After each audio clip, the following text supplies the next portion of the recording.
Hello and welcome back to In the Flow with River. If this is your first time joining me, welcome. And if you have subscribed to my channel and are following along, I welcome you back as well. I hope you guys are all doing well and enjoying, what feels like the last couple of weeks of summer.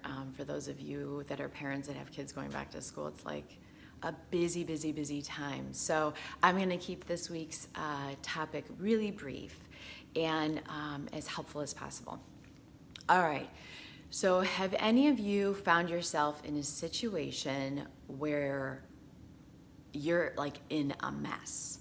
Whether it's a work-related situation, a relationship where there's problems and there's conflict and it's just not working, right? And so one of the things that a lot of us do is we keep trying harder. We're like, okay, I'm gonna try harder, okay?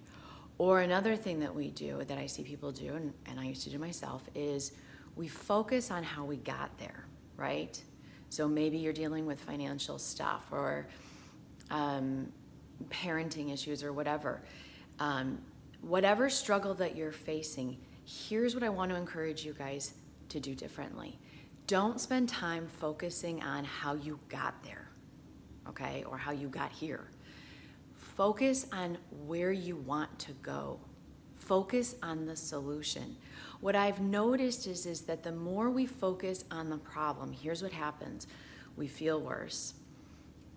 Every time we go back in our mind to, the situation, looking for maybe where something stemmed from, we become more distorted. It's kind of like police know that the people that witness an accident, the longer it is from the situation, the more distorted their stories are, because our memory every time we go back isn't accurate. We'll see different things, we'll see distortions.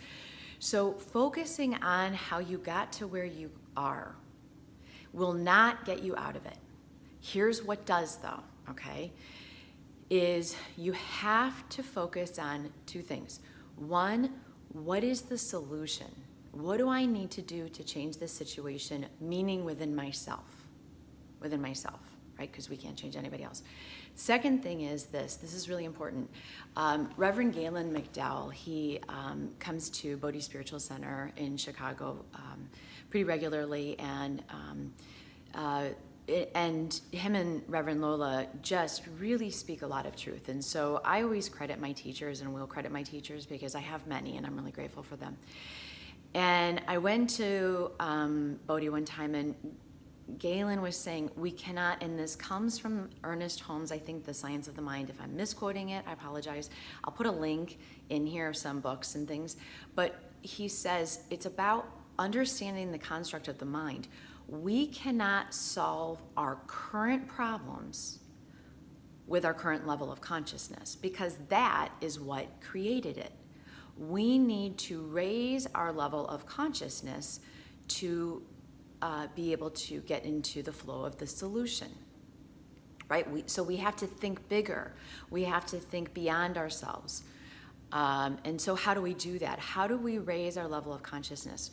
Well, there's a lot of different ways that you can raise your level of consciousness. So I'll give you a couple of ones that I do.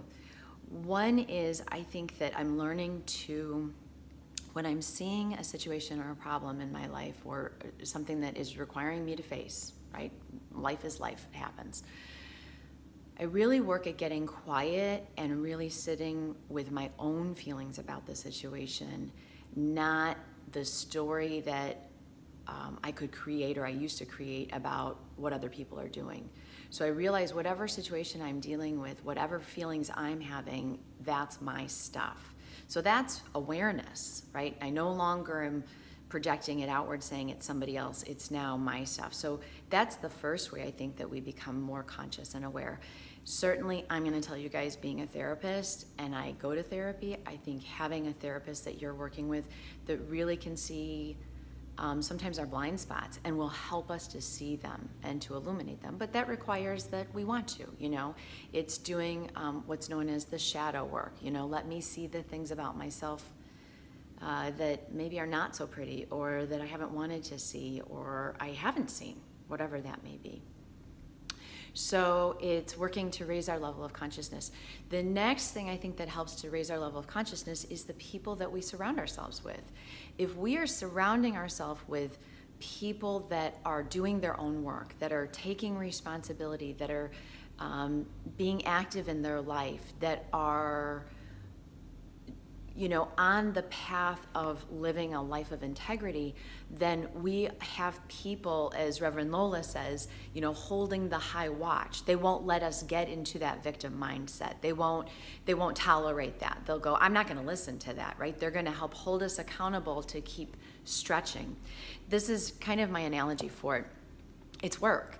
When I used to go and work out with a personal trainer, I worked with a friend of mine, and he was great. And when I first started going, I would work out, and it was like so hard, so hard. But then as time went on, it got easier and easier. And then as it started to get easier, it's like, I think he knew. Of course he knew. He's very good at what he does. And then all of a sudden, I'd be like, what did you just do? And he's like, I upped the ante.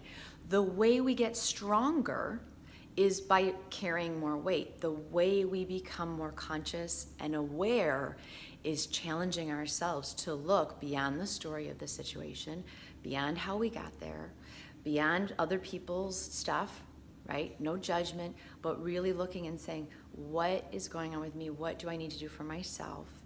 And what is my path here? What is it that I want to create?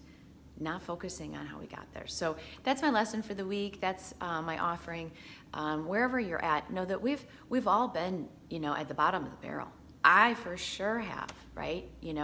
And it's great. It's a great place. When you hit that lowest point in your life, that is where the magic happens.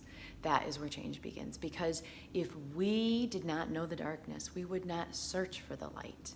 Right? We would never humble ourselves enough to say, please help me. Help me to see better and different. So with that, I send you much love. Happy Wednesday. Just do your best. Show up. Until next week.